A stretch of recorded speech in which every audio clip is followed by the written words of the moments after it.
Bonjour à tous. Aujourd'hui, je vais vous parler de l'inflation et surtout du retour de l'inflation qui, à mon avis, va arriver dans les années à venir. Je vais vous démontrer pour quelles raisons je pense ceci. Donc, l'inflation, qu'est-ce que c'est? L'inflation, c'est une augmentation du tarif des produits manufacturés. Alors, il faut savoir que l'inflation, c'est quelque chose qui est souvent voulu pour sortir d'une crise économique. Il y a deux façons de sortir d'une crise économique. La première, c'est de baisser les taux d'intérêt.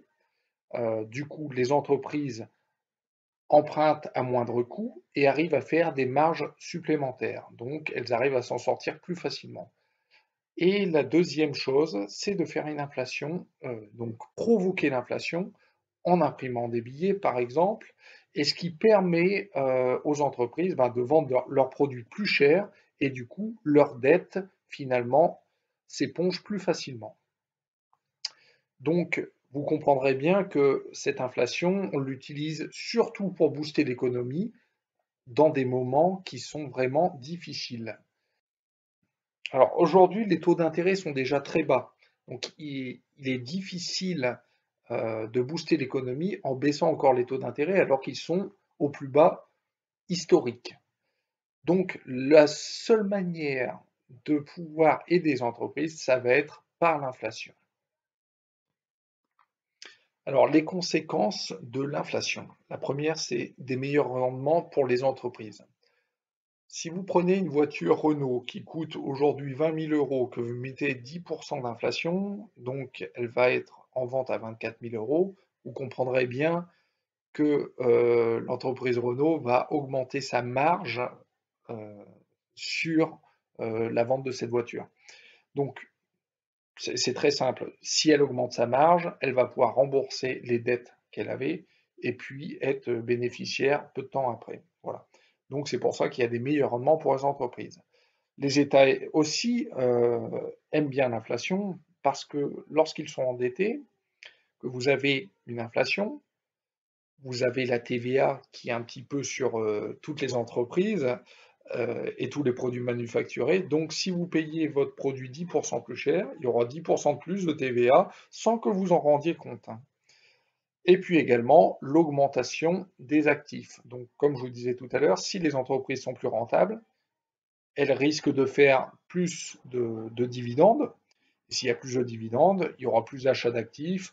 Donc, forcément, les actions en bourse vont plutôt dans une montée lorsque on a une inflation qui augmente. Voilà. Alors, également, je parle de l'augmentation du prix de l'immobilier. Bien entendu, si tout augmente, l'immobilier augmente aussi.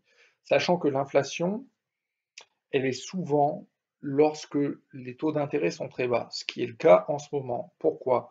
Parce que si vous avez une augmentation des taux d'intérêt, le prix de l'immobilier au contraire, va risquer de chuter. Pour quelle raison?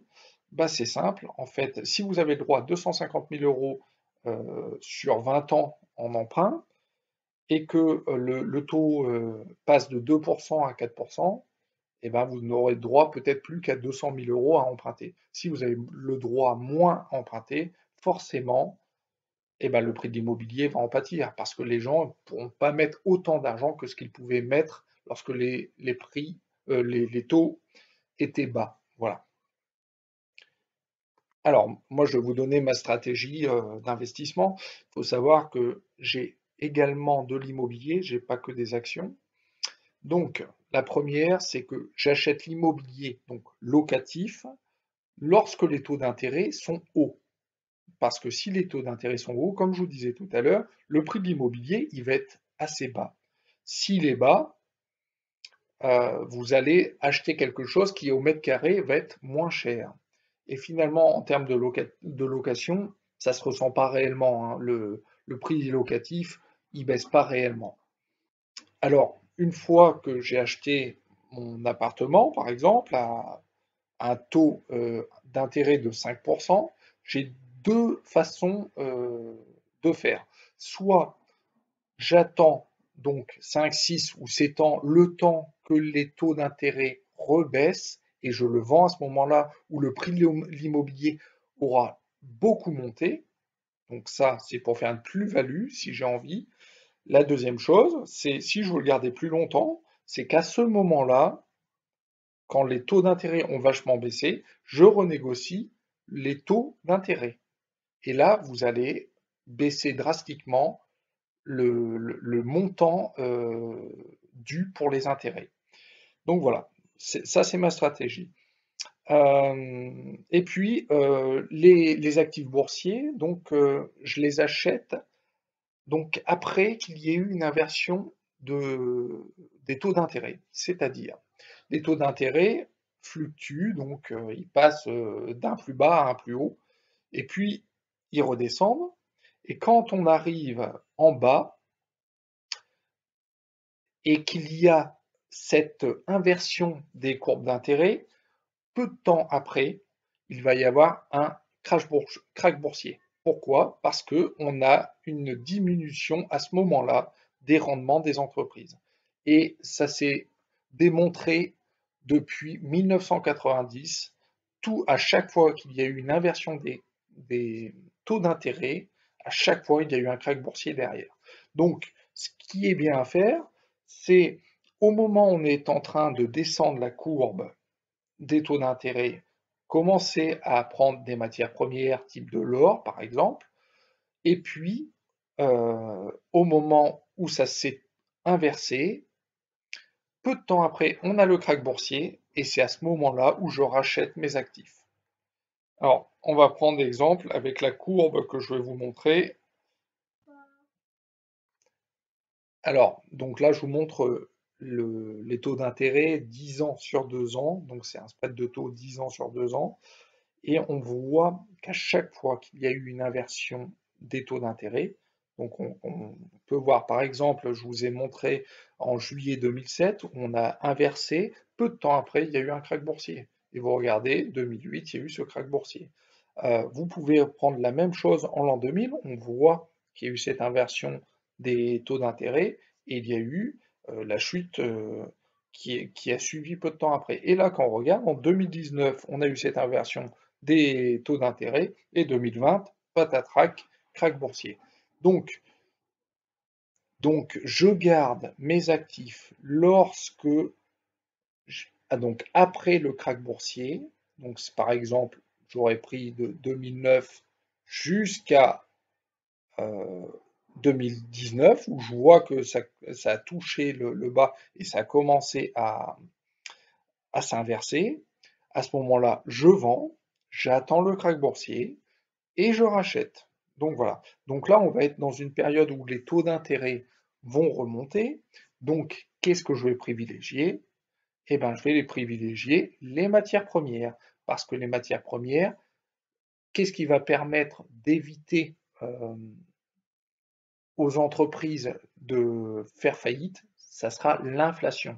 Donc, les BCE, la Fed vont essayer de faire une inflation naturelle. Donc, les produits, les matières premières vont augmenter. Donc, si elles augmentent, eh ben, derrière, on va avoir des sociétés typées dessus qui vont en profiter. Donc, sur une période ascendante de la courbe des taux d'intérêt, par exemple de 2008 jusqu'à 2010, je prends des matières premières. De 2010 jusqu'à 2019, je prends des actions typiques que vous pouvez prendre sur le CAC 40, peu importe, hein, du BNP, de ce que vous voulez, peu importe, ça ne changera pas grand-chose.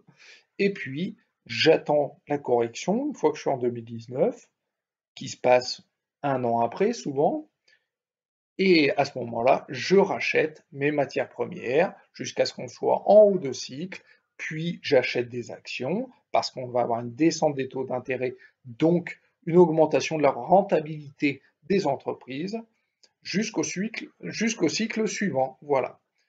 Bon, je vous remercie de m'avoir écouté. J'espère que j'ai été assez clair, hein. C'est des choses qui sont quand même assez difficiles à comprendre. Mais comprenez bien une chose, on est en cycle ascendant de la courbe des taux d'intérêt. Donc, pour ma part, j'achète des choses qui vont permettre de grimper avec une inflation à venir, donc les matières premières. Une fois qu'on est au plus haut de la courbe, on prend des actions, vous pouvez prendre un peu ce que vous voulez. On va avoir une période où derrière, il y aura une descente des taux d'intérêt, donc là, les actions vont énormément gagner.